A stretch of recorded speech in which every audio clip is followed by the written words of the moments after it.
But let's start with the theater kid stuff. Their incentive structure is 100% for the attention, for the likes, for everyone on social media when they send that Instagram post out to be like, oh, I'm going to give this a like and I'm going to say, you're so brave. You're out there fighting fascism. They see this as like their ability to perform and act as though this is a struggle for mankind. And what they do is they find these useful idiots like this, and they fund these groups whose entire purpose is to destroy this country. They want it to get ugly so they can get more clicks, so they can get more money from the Chinese or whoever's sending them the money. You're not wrong. The reason why they act like theater kids in the first place. Yeah, there you go.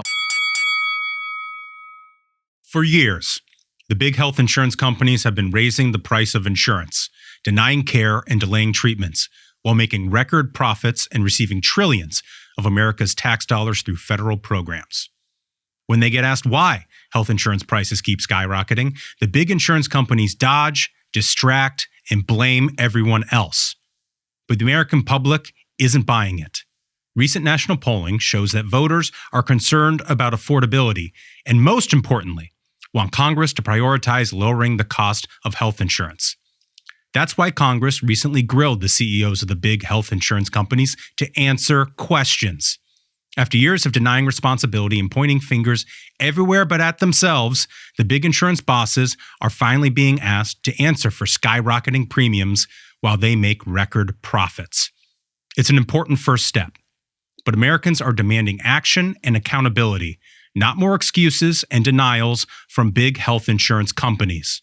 Learn more at americansforopengovernment.com. In America, parents call the shots for their families, not bureaucrats. But the so-called App Store Accountability Act puts your child at risk.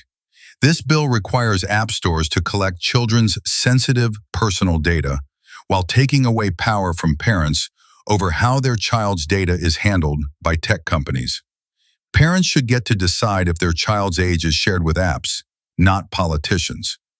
Parents should attest to their kids' ages, not turn over birth certificates to tech companies. Congress, don't put kids at greater risk online and box parents out of making decisions for their families. Tell your lawmaker to put parents first. There are better ways to keep kids safe. NetChoice is dedicated to making the internet safe for free expression and free enterprise. Learn more at netchoice.org/keep app stores safe. Ladies and gentlemen, your attention, please. Keep the faith, hold the line, and own the libs. It's time for our main event. Good Tuesday to you. Welcome back to the Ruthless Variety Program. I'm Josh Holmes, along with Comfortably Smug, Michael Duncan, and John Ashbrook, left to right across your radio dial. Lots been going on. We've been all over the place, fellas. We were in Philadelphia last week. Great show. Nice Great little, folks out there. Nice little America 250 event out there. Good showing. Ron Jaworski, I mean, what a great Awesome guy. Jaws. Yeah. But while we were out there, an awful lot has happened. It turns out, like, one of the things that has sort of popped out to us is this basic theater kid problem that the left has. Yes. The theater. There's no stage like the theater. And the left, as you saw with the Grammys over the weekend and all these things, like, they're just theater kids at heart. And basically, every single protestation, whether it's about an issue or just a concept, like these kids, it's like an act of Les Mis. That's the thing is there's almost like a fundamental divorce in their minds between reality and performance where they're willing to sacrifice this country, our resources, our tax dollars, our safety for them to be like, I need to put up an Instagram story showing that I'm out here fighting fascism. Yeah. Well, and that's the problem, right? Is in the social media era, the stage really is everything, you know? And so they've learned this performatively on the internet by getting likes and retweets and shares. And now they've sort of applied it broader to their life everywhere. Yeah, it doesn't need to make any sense to anybody, provided that they service the community that follows them and they can put on a show. Right. For one way or another. So we're going to get into all of that. We've also got a continuation, our midterm update that we started last week with the House side, with the chairman of the NRCC, Chairman Hudson. with a great interview at the back of this interview. And then we've got like a lot of variety. I mean, there's some stuff in here. A lot of yucks. Yeah, we're going to get a little racy. Yeah. Because there's one endorsement in particular I think is going to, it's going to elicit some laughs. But let's start with the theater kid stuff. So a racial equity educator in Friends decided, they of course were same with the heroes of yesteryear and decided to do the following in this clip. Come on. This is so They're reenacting Iwo Jima. With the Somali flag. Or wait, that's your Minnesota flag. No, that's Somalia. No, that's Minnesota. That's Minnesota. Are you sure? Yeah, no, it's basically the same though. Minnesota and Somalia? So I agree. Somalia has got it's a one-tone light blue with the star, and the Minnesota one is now a two-tone with the star. Oh my goodness. Yeah, I mean, it tells you a lot. But I mean, these people, what a perfect example, right? They act as though this is Iwo Jima. And the best part is they can't even do it right. You see the guy at the end just like trying to be part of the group, even though he's not even holding the flag. Can't even get a part of it. It's like you fail at even being performative. Like, how pathetic are these idiots? This was Anton Truer and friends that they're recreating the Iwo Jima flag. And just recall, I mean, this whole thing is about whether or not pedophiles, rapists, and murderers are arrested. Yeah, I mean, that's what our Marines were fighting over there. Open borders here. Endless fraud. Freedom. That's just the freedom they were fighting for. I mean, the freedom to set up a fake daycare. If you can't laugh about this, I don't know what you're laughing about. That's where the mentality is. We saw in the Grammys. We're going to get to a clip about that. But like, writ large, you're talking about leftists who, I don't know. I mean, basically they see this as like their ability to perform and act as though this is a struggle for mankind. Never mind the fact, the backdrop of this is that Democratic presidents, Barack Obama foremost amongst them within the last 10 years, deported more people than President Trump did, and did it with ICE the exact same way. And there wasn't even a peep out of these people. And now they're showing up acting as though their little protests are Iwo Jima. And I think that's critical. What you just pointed out is because this is not about the principle. It's right. not like these people were always like, oh, deportation is wrong. That's a recent change in the Democrat Party. So it's not about actual beliefs. Again, their incentive structure is 100% for the attention, for the likes, for everyone on social media when they send that Instagram post out to be like, oh, I'm going to give this a like and I'm going to say, you're so brave. You're out there fighting fascism. I have to say I am a little surprised. I mean, I guess I shouldn't be, right? But like, I kind of thought this was Trump first term behavior. Yeah. And the resist nonsense. Yeah. And that's where they're at right now. 100%. But I thought they all got it out of their system. And then when they lost everything, they lost, the Electoral College, the popular vote, the House, the Senate, all to Republicans and President Donald Trump, that there was a recalibration that we were going to witness where they didn't lose their minds every 2 seconds, but they're right back to their old tricks. I'm just surprised it's happening this fast. Well, I think that I'm also surprised it's happening this fast, but I'm not surprised it's happening this fast because I think that there is more at play than just likes and clicks. I think that they're being paid. Yeah. I think there is so much money flowing around these left-wing NGOs. Everything we learned at the beginning of this Trump 2.0 term about how much cash is just moving around this system, and everything that Astra Nomani at Fox News and other people have reported about the foreign money that's flowing into our country to disrupt everything that we do on a daily basis. I think so many of these people are getting paid, and I think it's only going to get worse because of the financial look, structure. it's election season, and you got to go to where the money is, where the energy is on the Democratic side, despite the fact that they know beyond a shadow of a doubt why it is that they lost in 2024 with this insanity. They got to go. They got to go there. And it's happening all over the country. Arizona, of all places. Watch the overacting involved in this little doozy in clip 2.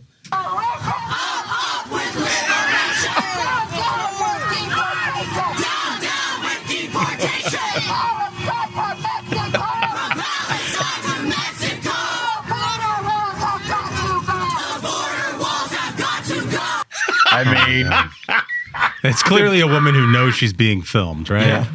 Yeah. She's like, look how passionate I am. Send that check. Look at this, dude. Look at this. If you're not on YouTube, like and subscribe if you are. But if you're not on YouTube, you should check this thing out. Because this lady. It's just, you feel disgusting seeing this of like, man, I'm secondhand embarrassed. Yeah. I know. I know. It's like she thinks she's the main character in a movie about her life. You know? Totally. But that's what I mean. Listen, there's a outward discussion about the impact of social. Wait, hold on. Smug, stop. No, I'm not going to say it publicly. Say it. You can't Now you announce have that. to say Now you it. got to say it. That's the rule in the variety program. Say it, dude. Say it. Should we allow women on social media? Because it seems like I think that woman just made the case for no. It's gone too far. There's an argument. I have noticed that a little. There's an argument. It seems like the fair sex is more prone to this sort of overacting behavior on social media. Well, I mean, I think most women would agree with that statement. the liberal white women are a problem, and we know that. It's well documented here in the Ruthless Variety Program. But it seems like particularly on the left, it seems like this is a repetitive. And I mean, it's not just like cringe-inducing behavior like this. It's also, a lot of it is actually just like, I mean, I remember after Charlie was murdered, you saw like all these nurses and teachers that were women out there celebrating. It's like, I guess it's good that they're on video there for like the FBI to go out and start kicking in doors. But it's like something about, again, this incentive structure in their minds of like, if I do this, I'm a hero and people are going to give me likes, and it just like reinforces this insano behavior. Well, it's something that we talked about, like with Jamie Franklin, who started the conservative fashion magazine or whatever. But for decades, largely under the radar of politics in general, you had the entirety of a women's complex media organization basically radicalizing people. Yeah, no, I know because my wife would send me the stuff that she would see, like on Reels or whatever. Yeah, I was like, is this real? And like Teen Vogue is essentially just like the Communist Handbook. It's like, remember that? here's how you conduct guerrilla warfare in the United States. I wish that's this all it season's was. best Molotovs. You know what I mean? Like, what are you doing here? When they had that whole thing about how to, I mean, there's a lot of very inappropriate things. yeah. Shocking. It was like a That has manual. nothing to do. Yeah. Tranny sex manual. Well, yeah, that's For the worst. teens, too. Yeah, It's like- Teen Yeah. Vogue, and like on the cover, some guy who chopped his dick off. Yeah. You know how Yeah. brave he is. Yeah. But this is flown past the radar. So we're not, I don't think you can be surprised when all this stuff bubbles up, how these people act. One of the great places for the origin of all this is in San Francisco. Graphic one, if we can pop this thing up. So it's an Ocean Beach protest, and they've got Abolish ICE, right? They put this in people that are around, and it's like, wow, that's super creative and super, you know, if you're just seeing this or whatever, you'd be like, wow, that, you know, it takes some organization. Well, they didn't count on our producer here, Wolf, who has been around for a while. He knows a thing or two about a thing or two. He hangs out in San Francisco a bunch, this guy, right? Yeah. So this is back in 2007, graphic 2. Impeach, right? So it turns out this thing is like there's the time and tested versions of protest, which are basically the exact same, but they're trying to pretend like it's a unique moment in time. Yeah, it's totally organic. Yeah, a unique moment in time, totally organic. Now is the time that we need to show up and show our Abolish ICE stuff. It turns out it was the same thing, impeach Bush. Did they make any human signs, you think, between the years of, I don't know, 2021 to 2024? Were they fighting the man? I don't. During the Biden administration? The man was left to be in an old folks' home at that point. They left him largely alone. Yeah. I was like, can we get that image of the Abolish up there again? Let's pop up graphic 2 if you don't mind. So here's the thing is, that is a considerable number of people. Yeah. Now, imagine if instead of trying to do a performative thing, like everyone stand here so we can get a photo of the word abolish there, or for say, Abolish ICE. Mission accomplished. If you had those people go, maybe, I don't know, pick up some trash. Yeah. You know, because that took what? It had to have taken a couple hours to get everyone lined up. And imagine 2 hours of trying to clean up that city. And you know San Francisco can be cleaned whenever President Xi visits. I mean, that place is spick and span. Yeah, right? take all these activists to the Tenderloin and clean up the shit in the ground. How about that, folks? The shit if you needles. actually wanted to make a difference, but that's the thing is, They don't want to make a difference. They want a picture. They want to put that up on their Instagram and be like, I was there. I was in the exclamation point. Look at what I've done. I'm a brave hero. They don't actually want to put in the work to make any positive change. The theater. That's it. It's the theater kid. The theater is everything. Well, we're coming up. When we come back, we've got anti-ICE protesters, and they've taken to manufactured drama on a whole new level, both in Minneapolis and everywhere else. We've got a lot more like we had in our first segment right after this.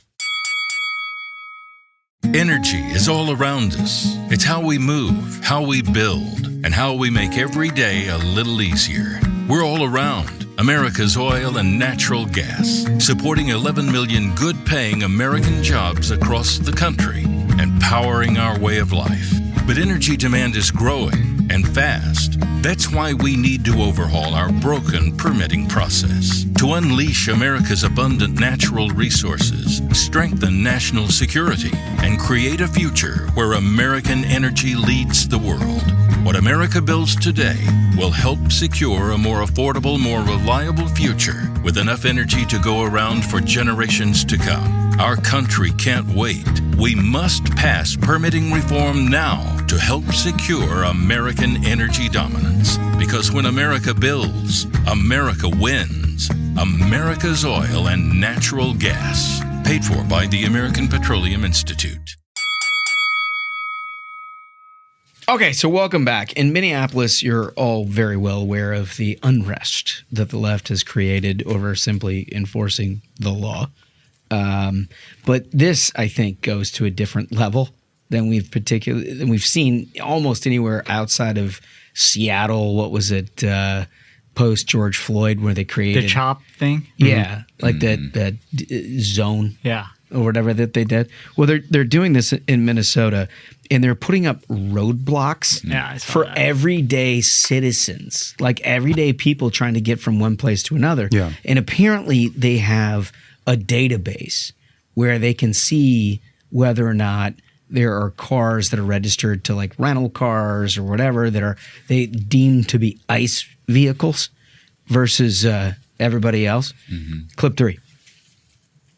All right, so here, if you're audio only, what you're seeing is that people put up like crates, and here's like just a person trying to drive their SUV, and they've stopped them using these crates.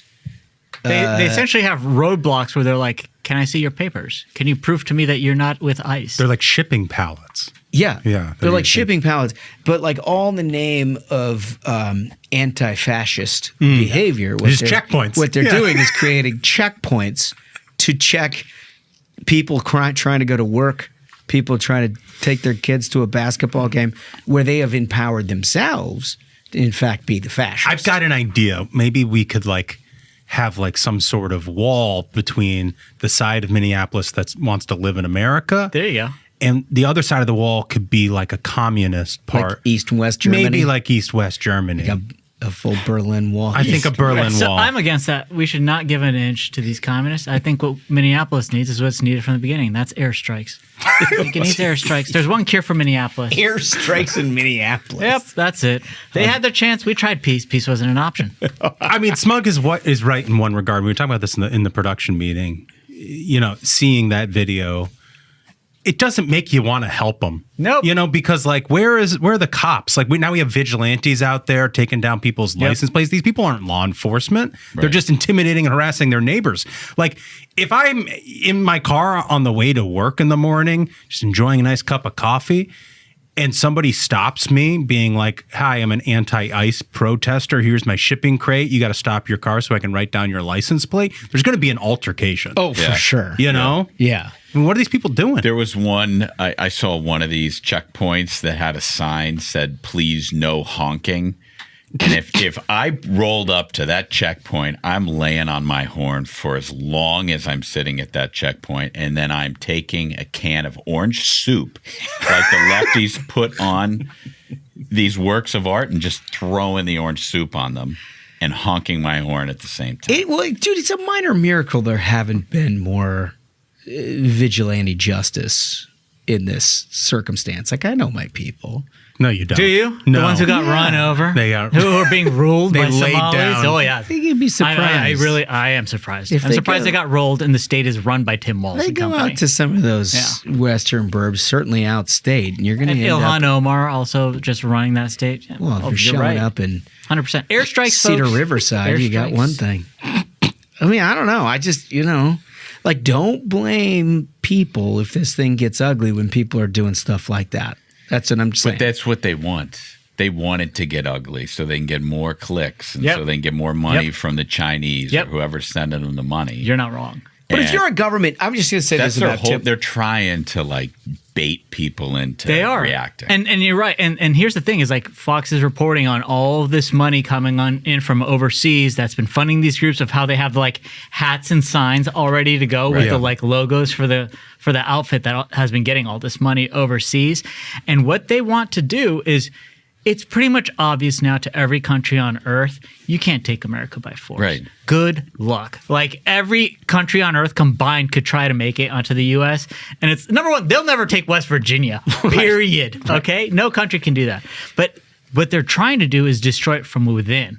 And what they do is they find these useful idiots like this, and they fund these groups whose entire purpose is to destroy this country, destroy the rule of law, destroy any sense of normalcy or semblance of like, we aren't even going to allow people to go to work in the morning. We're going to set up roadblocks. And then to make it in their minds, the thought that, hey, I'm actually a freedom fighter. I'm out here. I'm going to take a photo of this. I'm going to put it on social media and everyone's going to think I'm a hero. It's pathetic. Right, that's where law enforcement is supposed to come in. I'm assuming Exactly. it's against the law to stand in the middle Yeah. of a road. Oh, it 100% right? is. So rather than like allowing this to happen and driving people to the point where they react naturally, and then the Chinese get their picture and they spread it around the internet Yep. to try to draw Americans apart. Like, how about the cops go in and enforce the law that's already on the books? You're standing in the middle of the road, you're arrested. That reminds me, Like- you know what's really fascinating is so TikTok in the United States has been taken over by an American entity. American entity now controls TikTok in the United States. And a lot of libs have been complaining. They're like, my anti-ICE videos aren't putting up the numbers like they did 2 weeks That's ago. very interesting. And I've been talking to a lot of computer scientists and folks who study this stuff, and they're like, it's not necessarily an algorithmic change.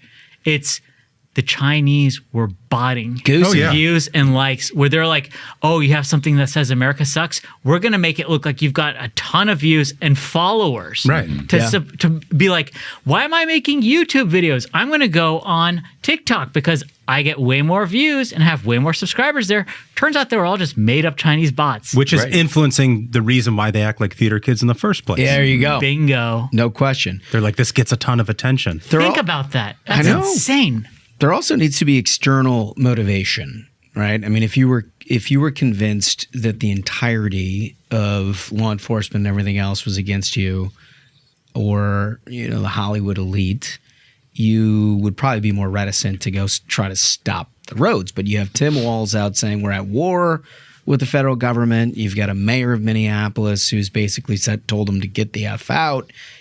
Time and time again, there's problems at the leadership front. And then in pop culture, at the Grammys, you get something like this in clip 4. No one is illegal on stolen land. I mean, you can't make it up. Oh, so brave. Head bob Sabrina Carpenter. Oh, so yeah. brave. Head nodding along. Thank you, Billie Eilish. And What's illegal and stolen? You yeah, can't make it up. Really hard to know what to say and what to do right now. And Yeah. I just Oh, it's so I feel hard. really It's probably because it's not your hopeful in this strong room, suite. And I feel like we just like, need to keep thinking's not what you're here fighting and for. Speaking up and protesting, and our voices really do matter, and the people matter. And So here's the thing. I'll say sorry. Well, there she goes. She says, fuck F-ICE, eyes. yeah. And the reason why there's a 10-second dump where you didn't hear her say, Broadcast television. yeah, it's because it's broadcast television, but she then says, puts a finer point on what she's talking about. Fuck eyes. So she's like, I don't know what to say. It's because thinking is not her strong suit. When she says that no one's illegal on stolen land, well, if there's no border, then I think Christopher Columbus has as much of a right to be here as anyone else. What are you talking about? Stolen land. That's the thing that's the funniest about the logic of the, no one's illegal on stolen land is like, so you don't care about borders, but you care about the borders of what, the Iroquois Confederacy? Yeah. You know what I mean? I know. Only some people's borders matter. Right. As long as they're not the United States of America. Yeah. Those borders matter conveniently. deeply. These Hollywood people, they're not thinkers. Here's the thing is, they're not philosophers. They're not good at anything other than, okay, the mic's on, sing into that. All right. But in terms of your original thoughts, that's not what you're here for. There's a reason you're not a policymaker. You're the gal on the screen who just sings when she's told to sing. Okay. Yeah. And when you go outside, it's like, no one's asking me to do brain surgery because that's not what I do. Okay. Like everybody knows this. So do you think she walks in? She probably thinks she could do brain surgery. Like the amount of attention going to these people needlessly has turned them into thinking, you know what? Everyone needs to hear my stupid ideas. And like, who still watches the Grammys to begin with? I didn't know it existed until all these clips bubbled up on Monday. Like the only way that I know they had an award show is there's a compilation of people making themselves look like idiots the following morning. That's 100%. the only reason that they exist anymore. I think, how they do these tours out at Beverly Hills where you can ride around in a bus and see the stars' homes. I think what she just did was invite everybody Dude, into that's her house. hilarious. You could stay as long as you want. Well, You're a not house illegal. that resides It's stolen land. Or a house that resides, by the way, on stolen land. Right. Mm-hmm. As I'm sure she'd be more than happy to relinquish the $14.5 million estate that she resides on if Cherokee decided to just lay claim to it. Is that legit? She's got a 15 mil house? Yeah. Dude, she's a big star. I mean, that's what these people are. But you have to think about this both in terms My of Marxist brother storm her house. Take it back. $15 million house. Yeah. Take it brick by brick. You're not It's on illegal. stolen land. stolen land. $15 million house. Take that house from her. It's stolen land. So you look around the crowd, not a lot of political types at the Grammys. There's leftists in terms of actors and producers. It's a leftist town, and leftists do what they do out there. But not a lot of political folks. Whoa, hold on. We noticed one. Clip 5. I just want to say congratulations. This is a special one to first-time Grammy nominee who's in the house here, Supreme Court Justice Ketanji Brown Jackson. That's right. Come on. She was nominated in the audiobook category. Of course she was. Category. And with her being here, you know what that means. For the first time ever, if you lose a Grammy, you can appeal directly to the Supreme Court. Okay. Dude, I mean, look, we went through a whole, I guess it was 2 weeks ago when we were talking about all those arguments before the Supreme Court, men and women's bathrooms and all that stuff, and how she just didn't understand anything. I was like, what's her audiobook titled? I Just Don't Understand. Spoken word album. It's just like 3 hours of I don't understand. What a classic example of what modern Hollywood has become when you're in a situation where you're like, yep, Ketanji Brown Jackson has got the audio book of the year. I mean, It's just a banger. what? Yeah. in the- It made sense. I think it says a lot about the Supreme Court. I think it says a lot. That Ketanji Brown Jackson is a Supreme Court justice. My faith in that institution. It's like, what are we doing here? Who's picking these judges? I mean, we got a Who's allowing 6'3". this? Like, you know what I mean? Like, What do you Ketanji Brown Jackson is a Supreme Court justice, chuckling it up at the Grammys. And day after day, it's like, we will have some city council judge being like, I don't think the president can do this, putting a stay on that order. It's unbelievable. What happened to this country? Essentially, it's just like some communist city councilman judge. This is can say that, you can't- deceptive, outrageous It's argument the I've truth. heard. Is the thing. Wow, someone's standing up for it. Well, I mean, the I'm truth against that is, kind of thing. there is a problem with local judges and Soros prosecutors and Soros judges. It's Anywhere nothing there's jails elected. can't solve. But we do have 6-3 on the Supreme Court.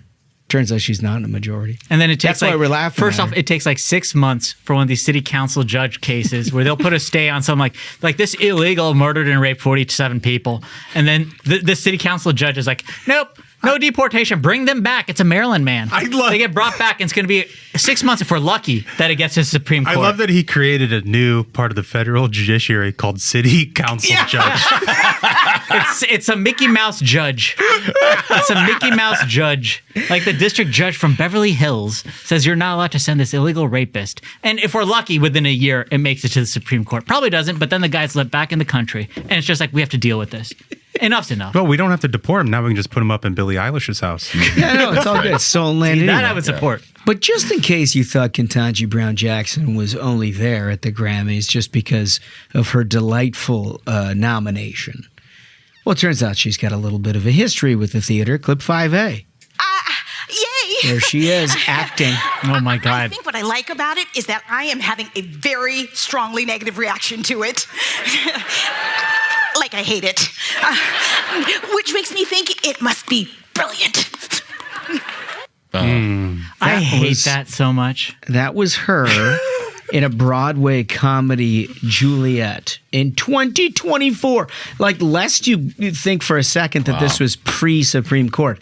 She decided as a Supreme Court justice to go get on a Broadway play. And It's important to note that the Senate sure it was a confirms good one. these people. I'm sure it was a good one.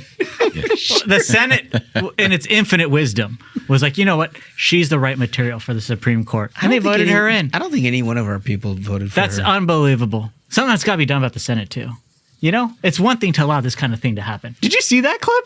I hate that, like, liberal kind of like Reddit-y thing. You know what I mean? Where she's like, well, that's the thing is, I think I'm kind of against this. It's like, how old are you, lady? How old are you, lady? You're trying to talk like some, like, 20-year-old with a mental disorder. And then they let her on the mental Supreme Court. disorders are starting to present themselves here in the Ruthless Variety Program. I agree with your take on her. I think she was a partisan confirmation. I'm virtually certain of it. We got to get rid of the filibuster, honestly. Well, that's the opposite of that. Yeah, no. And SAVE Act. Let's pass the SAVE Act. He'll take care of all of that. Well, anyway, that's... I mean, look, dude, the theater thing is a problem.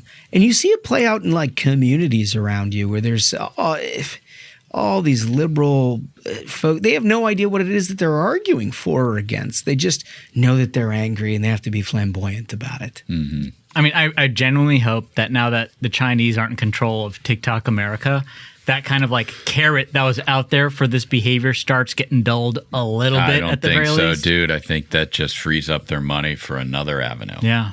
Yeah. And I think that every single one of these protesters is like, well, Yahtzee. There's a chance for even more money than we ever imagined because they're not paying for this way. They're going to pay for it another way. And I feel like it's only going to get worse. That's horrific. But do you think it is? I mean, who watches that and they're like, oh, that's inspirational. Yeah, it's not exactly persuasive. Right. Although I guess, to blackpill for a second, like, this is what they did in 2020, and it all worked out for them. Man. Yeah. Well, they had to change all the voting rules and everything to make it work out for them. But they got a dementia patient elected president of the United States. That's true. And they did it through doing a lot of the stuff that they're doing now. They did, and they're counting on an ambivalence amongst the sane people in this country who critically think that they think somehow, well, everything's fine and we're not worried about it, so we don't really need to get engaged and go out to vote and do all these things.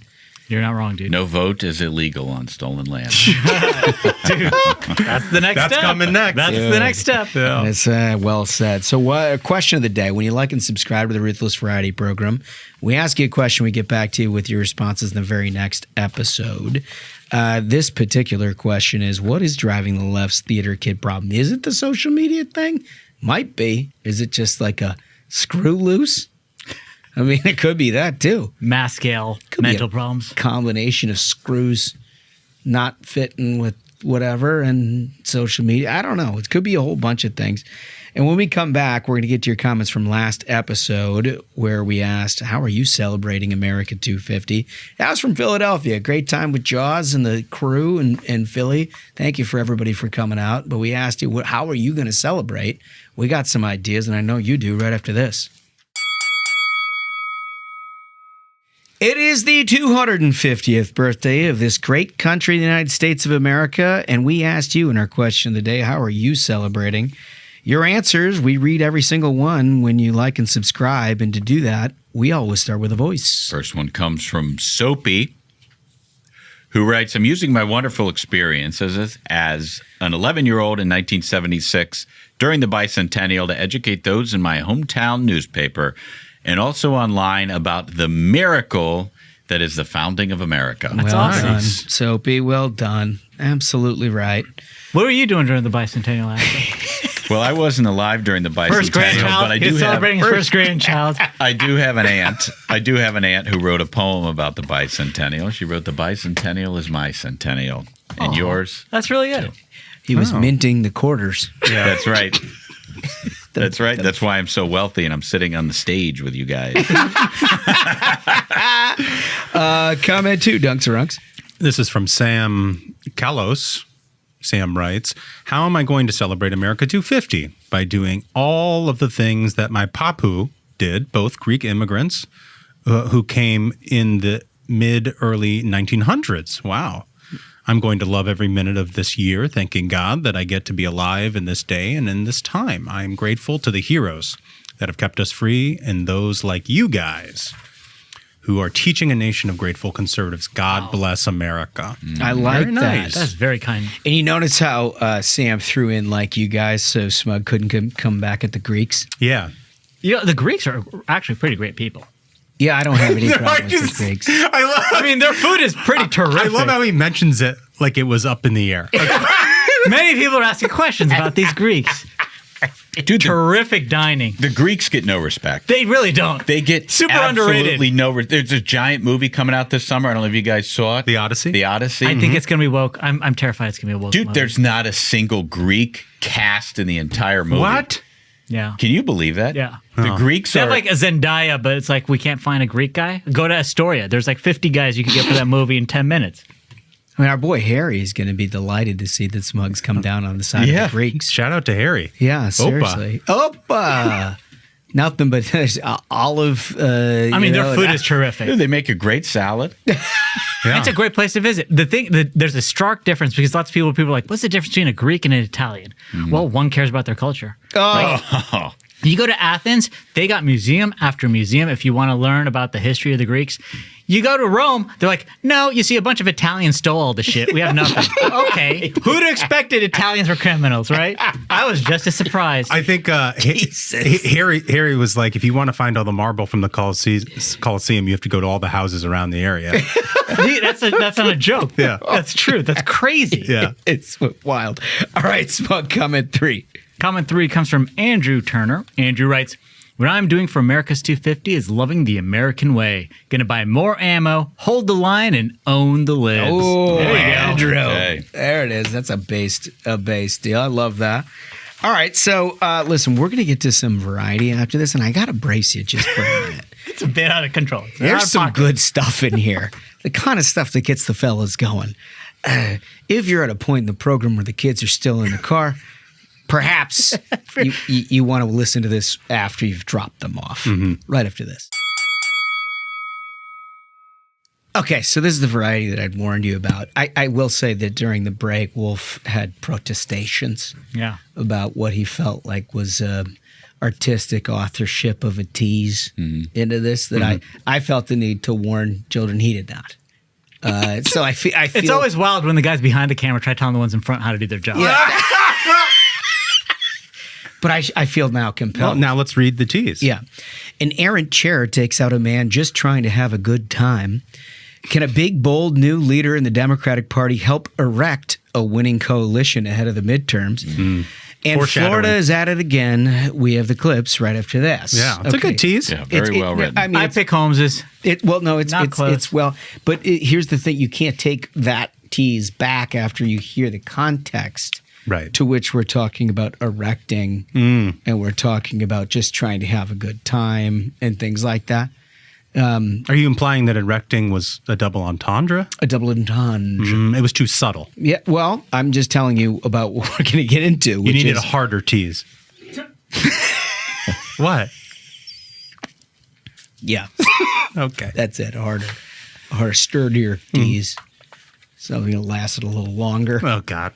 Well, anyway, so in the first one, this is about a bar fight. First of all, if you get into a bar fight in Australia, look out. These people are not to be trifled with. They kick the shit out of kangaroos.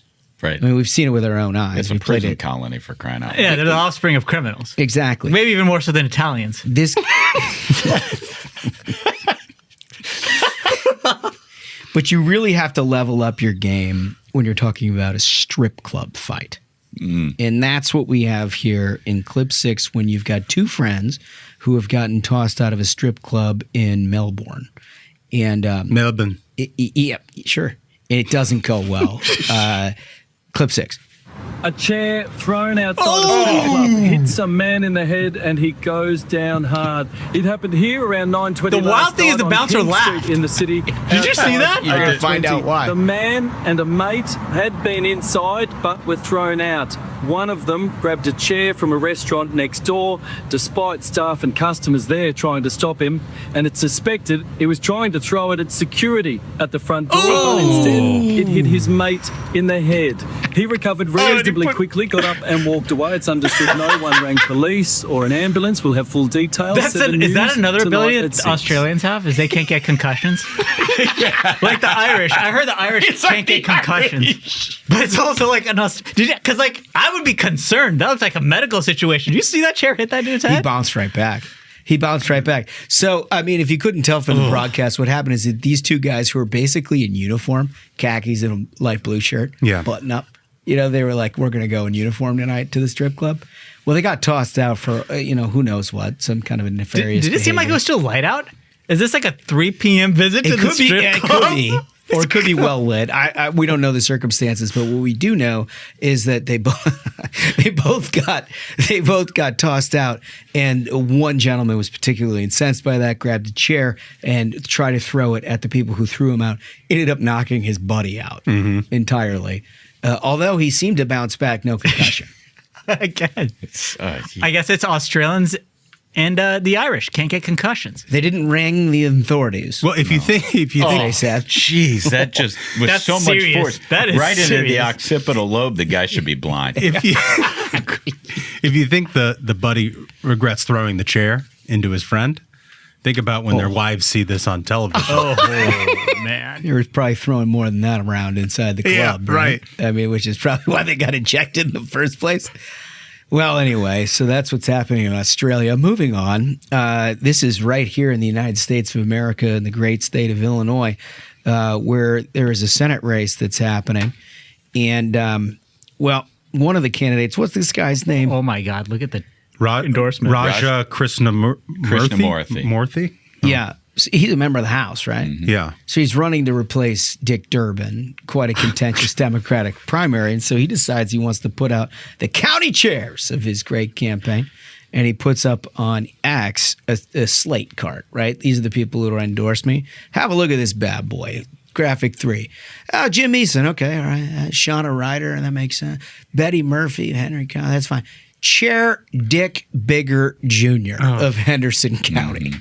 This son of Dick Bigger. Right. There's 2 of them now. And there better be 3. I hope to God that guy names his son the 3rd. We have to break this down in several different ways. Of Dick Biggers. But so he's running against who? He's running against Durbin? No, this was in Durbin's vacate. He's retiring. Open seat, yeah. It's an open It's like seat. Highlander, there can be only one Dick. It's either Durbin or Bigger. Apparently there could be multiple. Yeah. Dick gets Dick Bigger? He gets bigger and bigger. Well, I also as generations go on. Well, I like Bigger Junior because it's sort of like an oxymoron, like a jumbo shrimp, or like a Whopper Junior. Bigger. But his son is going to be Bigger the 3rd. Ooh, so then it goes back the other way. it goes back. Yeah, it's like incredible. 3X the Dick Bigger. But can you imagine putting unironically? Can't just put Richard. I mean, sure, but what I want to know is what was that kid's experience like going through school? Because it might be like the Chad Wolf thing where everyone's like, whoa, this guy's, he means business. Yeah. This is a Dick Bigger guy. It's a hard name. Like, he's not the guy you mess around with around here. You don't want to fuck around with Dick Bigger. He's like known for one thing. Everyone knows what Dick Bigger Secret's is out. about. They literally named him. Yeah. But I think he deserved his own slate card. If you're going to announce an endorsement from a guy named Dick Bigger Jr., the junior, he needs can't be buried He should have underneath stepped these up. other He names. should be running for the seat. Yeah. Can you imagine? If I were the dad, I'd be like, so you didn't think you had it in you? You're out here endorsing people? I gave you that name. You bow to none. Yeah, that's the second part that is worth a conversation that we had when we first saw this, which is like, hats off to Dick Bigger Sr. I mean, you Passing that down the chain. He should run for Senate. You think anyone sees that name on the ballot and doesn't vote for it? Like landslide. Wait, hold on. You guys, we have clips from Dick Bigger Jr., outtakes from the campaign ad shoot. I didn't even know we had this. Clip 7. Susanna Mendoza. Come on. Dude, that is him? This tiny lady got rid of Illinois' huge unpaid backlog. Oh boy. Come on. Backlogs. Backlogs. I mean, all right, well, so the blood's not flowing to his skull, right? And you don't get a name like that. Like, he's not there for his thoughts. You know, like I was talking about the Hollywood types. We all know what he's known for. But he's got one job. He's got a blood pressure issue going north. Yeah, you don't have to be smooth or have charisma when your name's Dick Bigger. Yeah. Hold on, pop this thing back up. I got to see it one more time. I got to see this cat one more time. I mean, is he in overalls? This is why. Hell yes, he is. You got to see this in video, folks. This tiny lady. This is the guy. Why would he not run? Vote for the bigger dick? Like, this is the easiest thing to do. Rid of Illinois' huge unpaid backlog. Oh boy. Yeah, he's not their first thoughts. And you imagine him with just a pure voiceover? Dick Bigger? I mean, that's the other thing. Is like, he's coasting off his dad's work. Like, yeah, the patriarch Bigger Dick who handed everything to him, and now he won't even run for the seat himself. It's outrageous. Outrageous. A real waste of a name. A waste of a name.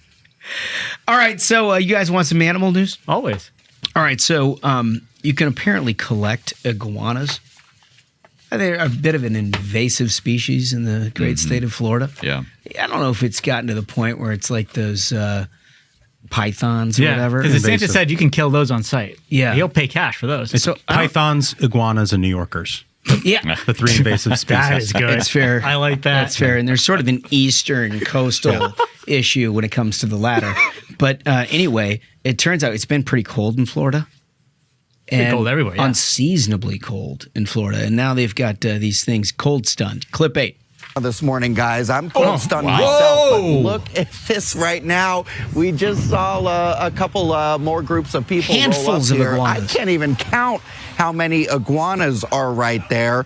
This is Florida's of like course, all part another, of a Florida truly Fish and another Wildlife country. program that is actually allowing you know the what I public mean? to help remove these invasive Look at iguanas. him just tossing them too. Just pile them up, bro. People showing up here at this You can make boots out of these guys, can't you? in Yeah, you Sunrise. probably get an iguana. That's what I'm saying. Some of that Like, just video as throwing 'em people away. were Look at that. Just arriving bins with their full of these catches, dudes. if you will. This is earlier amazing. today. I love this state Due to so this much. cold snap, the Florida Fish and Wildlife Look at that. Conservation They're just Commission says stuck. people They look like can now dinosaurs, collect dude. live Look at that. cold stunned iguanas from their properties. Once upside down. Dude. It's an amazing place. It really is. I mean, so I'm assuming people get like a pretty penny for those things. I mean, I would bring 'em think in? so. I would think so. They're knocked out, or is it just like dunzo? Like, No, cold they're stunned just equals dead? they're just stunned. They're stunned because, I mean, they're cold-blooded. They were like knocked out. Like, he was tossing them around the bin, and they're still not moving. what do you think they do with them once they Boots. collect? I think boots, right? Hopefully boots. Boots. I'm hoping they're boots. I mean, Probably what not else are you good going to eating. do? Probably not good eating. No, not only that, but you don't want somebody putting them in an aquarium or something and then re-releasing them. That's probably why you have the problem I'm always in the against first that place. nonsense. Yeah. You know? It's always weird when you see people that are like collectors of reptiles. Yeah. Well, that's but I always oppose catch and release, like in all the forms. Well, Ronnie, Especially fishing. Like, if I caught the damn thing, it's going home with me. Like, period. Like, I hate these laws of places that they're like, oh no. See, the fun part is putting him back in. No, it's not, dude. I had to wait hours to catch this guy. He's gone. I lie to him. I throw him in the cooler. We're going to have fish and game wardens up our ass. Our resident angling king. Like, we learned over 4 years what happens to catch and release. We don't need the fish and game wardens to do that. Man. Oh, Jesus. It's unbelievable. Well, I don't know what our next guest did to deserve all of this. But he's going to give us a good sense of where the midterms are on the House side, which will complete the federal side of the midterms. Chairman Hudson. Well, I want to welcome to the program a guy who's a great friend of the program and now is going to be serving as a two-time chairman of the NRCC, congressman from the great state of North Carolina, Richard Hudson. How are you? Hey, doing great. It's great to be back with you. This is great. And you brought us tribute. We don't have it on currently, but some great Peter Millar golf shirts. We always appreciate that sort of thing around here. Well, my congressional district has not only Fort Bragg, the largest Army base in the world, but also has Pinehurst, the cradle of American golf. And so I brought you a Pinehurst U.S. Open shirt. So I hope you'll think of us fondly. That's great. It was very kind of you. I didn't see an invite to play in there, but I guess that's coming next. We'll see how the program goes. So, I mean, you got a tough task here, a midterm where, history shows it's difficult for the party in power, but you've done this job now twice. And, we were sort of chatting before the show. Everybody looks back to 2018 and, the fear being, obviously that the House would flip to Democrat. But the atmospherics have sort of changed this midterm compared to then. Can you kind of explain that to folks? Sure. And, 2018 was Donald Trump's first midterm. And typically in the first midterm, the president the party that has the White House loses a lot of seats in the legislature. A lot of that's, I think, electorate getting to know the new person and who knows. But, this ain't your usual president in a midterm. I mean, this is Donald Trump. Everybody knows Donald Trump. I think everybody's made up their mind whether they like him or don't like him. And I think, if you look at how he came back to power, it was pretty unique in American history. You had 4 years of Donald Trump, followed by 4 years of Joe Biden. So a completely different philosophy, completely different set of policies, took the country in a completely different direction. And then we had a referendum election where the American people got to choose which one of the two do you want for the next 4 years? Right. I don't know if we've ever had that kind of situation. And, 77 million Americans said, we want Donald Trump back. Mm-hmm. And by the way, he ran on some pretty specific policies. And so I think there's a mandate there. And I think the fact that the Congress delivered almost its entire domestic agenda in the Working Families Tax Cut, the reconciliation bill, I think gives us an opportunity to go back to the voters and say, hey, look, you asked us to do this. Here's what we've delivered. Give us another 2 years. And so I think that's unique. Then I think if you look at the battleground, as it were, for the midterms, this is not like 2018. In 2018, you had 25 Republicans sitting in seats that were carried by Hillary Clinton. This case, there's only 7 Republicans in seats that Kamala Harris carried, whereas Democrats have 13 seats that Donald Trump carried that are currently held by a Democrat in Congress. And then another 21 seats that Donald Trump barely lost by 5,000 votes or less. So as you look at the seats that are up for grabs, the majority of them are Republican seats held by Democrats. Yeah, the map has certainly shifted in that regard. But a struggle that we've had in those midterms in the Trump years is getting the Donald Trump base out to vote in a midterm. You talked about the Working Families Tax Cut and delivering on the president's promises. You look at any poll, you agree or disagree with the president, they believe he has fulfilled the agenda that he set out to do in that election. How do we take that message to those Trump voters and get them to turn out in this midterm? Well, it's a challenge. What we're finding is that bill had so much in it that it's hard to talk about it. Yeah. When you ask in a poll, do you like the big beautiful bill? Most people don't know what's in it, and you don't get good numbers. But if you talk about, increasing the child tax credit and making it permanent, that's very popular. You talk about the Trump accounts that are, they've got a big event today talking about those, very popular. If you talk about, even things like fully funding, updating our air traffic control system, that was in the bill, very popular. So our challenge is communicating to the American people what we actually did. And I think you put your finger on it. Our biggest challenge for holding the House majority is turnout. Midterm, our voters typically don't turn out. Our voters are lower propensity than the Democrat-based voters. And as you mentioned, when Donald Trump's not on the ballot, it's hard to get those Trump voters out. And look, I don't need all of them, but I need some of them. So that is our biggest challenge. But I think the fact that we know that going in, and again, our biggest secret weapon is Donald Trump. He understands the importance of this midterm to have another 2 years, to have a full 4 years to enact his agenda. He knows that if we lose the House majority, a Speaker Hakeem Jeffries or or whoever socialists they anoint in that case, they're going to impeach the president. They're going to impeach his cabinet. The whole time they're going to tie up his agenda in knots. And so the president's very committed to being successful and helping us. And I think will be critical for us getting our message out and for getting those voters to turn out. Well, I don't disagree with that at all. And I mean, I'm really encouraged to hear how closely you're working with the president to try to turn out these lower propensity Trump voters. I think that's going to be key. You mentioned battleground districts, and I know there are so many out there, and people who are watching, trying to figure out what are the ones that we need to watch. Where's it going to be close? Where are the good races? What's interesting? So I wonder if you could just walk us through a couple of races that everybody in the audience should be paying attention to. Sure. Well, one we're really excited about is Maine, too. That's most of the state of Maine. This is a district that President Trump has carried historically. The incumbent, though, is Jared Golden, Democrat. He's one of these guys that drives a pickup truck at home and talks the talk, and then comes to Washington and votes with the AOCs. I don't have a whole lot of patience. Yeah, but he snuck by last time, even though Trump won the district by 10 points. But we now have the former governor, Paul LePage, who's a very popular two-term governor, as our nominee. And after 3 straight polls showing Governor LePage beating Jared Golden all of a sudden, surprised, decided not to run for re-election. So we wish him well in whatever his future endeavors are. I think, which will be a recurring theme, I think it was also important to note that he got a challenge in the primary from the left.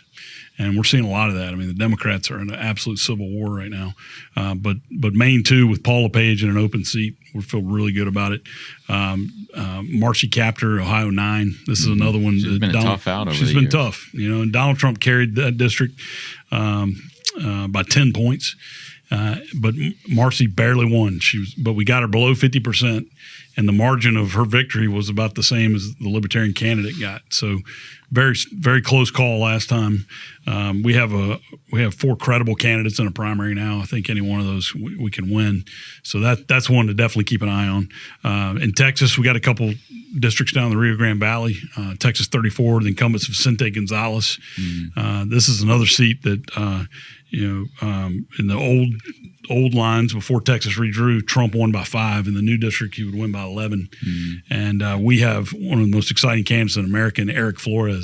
He's a former U.S. attorney, made a name for himself by going after the cartels, which I think is a great counterbalance to Gonzalez. But he's been endorsed by the president. So we feel really good about him picking up that seat. Then right next door, you've got Texas 28, Henry Cuellar. There's been a little talk about Henry lately. The old map, Trump won that district by 6. In the new map, he'd win it by 11. And we've got a great candidate with Tano Tiarina, who's a former Major League Baseball player. He's a county judge. And for folks who don't know a lot about Texas government, county judge is a big deal. It's kind of like the county manager, the chairman of the county commission, a whole bunch of things wrapped into one. Playing ball and making law. Wow. Oh, there we go. We got our bumper sticker. Yeah, take that one back to the district. I'm going to write that down. But Tano's a lifelong Democrat. But because of what he's seen with the border and other things, he switched parties and is now runs a Republican. That's very interesting. Yeah, and he's a handsome guy. It doesn't hurt. That doesn't hurt. So that's one we're really excited about. And the last one I throw at you is California 13. This is Adam Gray, Democrat incumbent. This district changed a little bit, but our candidate, Kevin Lincoln, is a former Republican mayor of Stockton, which is the major city in this district. He's again, Democrat city. He was a very popular Republican mayor. He's African-American, Hispanic. He's a Marine. He's got a beautiful family. Kevin Lincoln's a great candidate for us, and we feel like that's an opportunity for us. California thinks they took 5. I think we hold 2 incumbents and we pick up 13. Wow, that'd be huge. Do you expect more?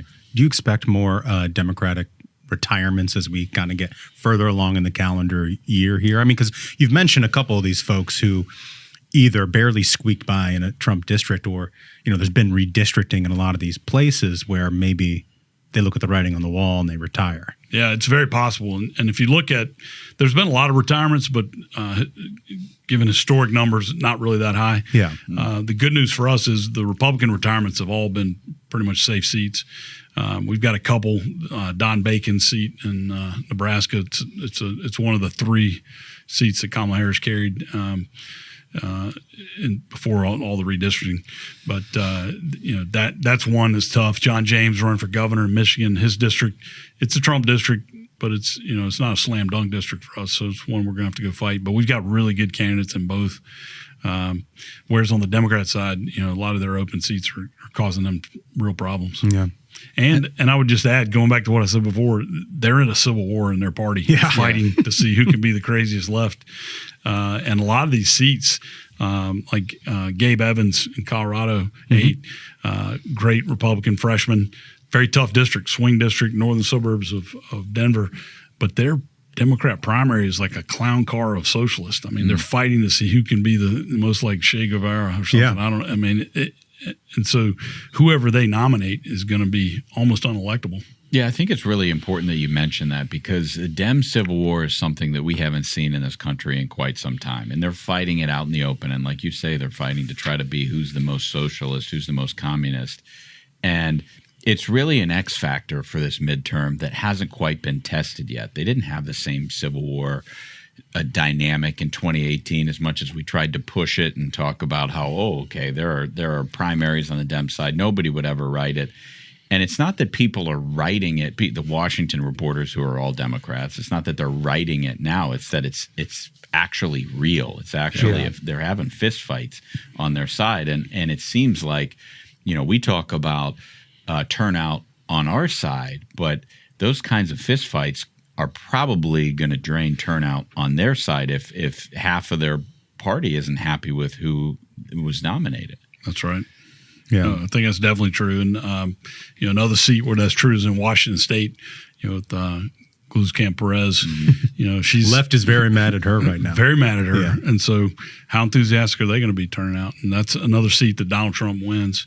We're still sorting out our primary, but I think we'll have a good candidate. And that's one where I think their split in their party is going to really hurt them. I want to ask you, just turning a little bit toward redistricting. I know there's been a lot of talk about that, a lot of stories written about Texas or California or Indiana or Virginia. Where do we stand on redistricting as of now? Because people have seen these disparate stories written about individual states, but I don't think they quite have a full understanding of what it means for the map as a whole. Rumors about Maryland, rumors about Virginia, and there's some court cases down there. I wonder if you could just set the table for everybody on where we are today, January of 2026, after a year of redistricting fights. Yeah, I'll start by saying it wasn't my idea. Nobody asked my opinion, and I had no role in any of the redistricting. But you look at California, they tried to draw 5 new Democrat seats. I think at best they'll net 2 or 3, but I think we've got a real opportunity there to hold 2 and pick up 1. Texas, we picked up 5 seats. North Carolina, we picked up a seat. We've got there's Ohio. We made a couple of those seats better, including Ohio 9 got a little bit better for us. Maryland is kind of up in the air, but the Senate president's been pretty. He's a Democrat. Pretty strong. He's a Democrat, and he has said the map that they're considering today is unconstitutional. I mean, he's not minced words. And so, even if the Maryland House kind of caves under the pressure from Hakeem Jeffries, I don't see the Senate doing that. I don't know how they walk it back. The interesting thing about Maryland is, they tried this 2 years ago, and we beat them in the Democrat Maryland Supreme Court. And the arguments that the justice used for why they turned down their map, you could apply it to the current map. And so if they open this can of worms, I'm going to file a countersuit and see if we can get a second seat in Maryland, because I think their current map, by their Democrat justice's own test, is unconstitutional as well. So if they want to play, we're going to come right back at them. But we'll see. In Virginia, we won a great court case this week. What the Virginia Democrats were trying to do, it didn't pass the laugh test. Their constitution says that an intervening election has to occur between a map being produced and a map going into effect. And the Democrats in Virginia were trying to claim that there was a special session 2 or 3 years ago that apparently never got gavelled out. So they were claiming, this is part of that special session. and the judge kind of laughed him out of court. On I got to appreciate that. That's sort of novel. Yeah, it was a novel argument, but not a legal argument. There's a chance in Florida, right? So Florida, I've been reading that governor. I never had a conversation with Governor DeSantis, but he's indicated that they're going to redraw their lines, which makes sense. I mean, if you think about the fastest growing states in the country, North Carolina, Texas, Florida, a lot of the demographics have shifted. So it makes sense to take a look and make sure you got the congressional map actually lining up with where the people are. So, Florida, I think, presents an opportunity just because so many Republicans have moved to the state. Mm-hmm. So one other thing I wanted to address here, unlike 2018, we'd mentioned some other things in the districts, but in 2018, we had a huge, massive deficit on the fundraising side. All these candidates coming out of nowhere on the Democratic side and raising millions and millions a quarter. And it really feels like this time, y'all are leading the way in, overcoming that fundraising deficit we had back in 2018. I appreciate you bringing that up. I should have led with that, actually. We've had a fantastic fundraising success, and I think it's just a tribute to our speaker and our team. The members of the Republican delegation in Congress have been working hard, and we raised $100 million, the fastest any NRCC has ever raised it. Wow. We outraised the DCCC for the first time in 10 years for the first 3 quarters of last year. We're eagerly waiting to see how the fourth quarter went. But we are killing it at the committee. And then you look at the RNC. I think their cash is 7 or 8 times more than the DNC. And then President Trump, he's raised like $2 billion since the election. Right. And he's indicated that he'll use some of that to help turn out voters. Well, and we alluded to it a little bit earlier, but Susie Wiles is chief of staff and the president himself, they seem to have like a more aggressive posture this time around in impacting the midterm and getting out in front of the voters to make that message about the Trump agenda to low propensity Trump voters. I've heard a lot about this idea of like a midterm convention. We think we're going to get that? Is that going to happen? I hope so. I think it's a great idea. The president, he's got a flair for for putting on the show. He gets that, and he's exactly right. Let's create some excitement. Let's come together and have a midterm convention. I think it's a fantastic idea, and I would say he's been an incredibly good partner for me. He knows these districts. Mm-hmm. He and I meet regularly and kind of run through the races and compare notes. And the first time I did this with him, I don't know, it's been 3 years ago now. I was shocked that the amount of knowledge he has about the details of these districts. He'll say, "Well, didn't so and so run there 2 years before?" I'm like, "Yeah, how do you know that? Like, I didn't remember that." Like, and he knows the candidates. He knows the battlefield. He really has a deep political knowledge and really good instincts. And so he's been a fantastic partner throughout this process. I think the endorsements he's made have been really smart and very helpful to the team. And again, he understands that we have to hold the House so that he can have a successful 4 years. Mm-hmm. And he's really leaning in, and I appreciate that. I think that'll be the difference maker. Yeah, I don't know if he said the location of this potential convention, but I can't think of a better place to hold it than Pinehurst, North Carolina. Hey, we're up for it. We might need to bust people in. Depends on how many folks. But, we do have some. That would be a beautiful location. It would. Hope the president's listening today. I think make these candidates putt for their support. Yeah, I love that. Well, so if people want to help, where do they go? Donate, get involved, volunteer. NRCC.org. All right. Yeah, we'd love to have you part of our team. We're the key. Look, Kevin McCarthy was a great leader for us and great speaker, and he laid out the formula. You go out and recruit the best candidates that fit their district, and then you go build campaigns around them, and you raise the money to get the message out, and that's the formula for success, and that's what we continue to do.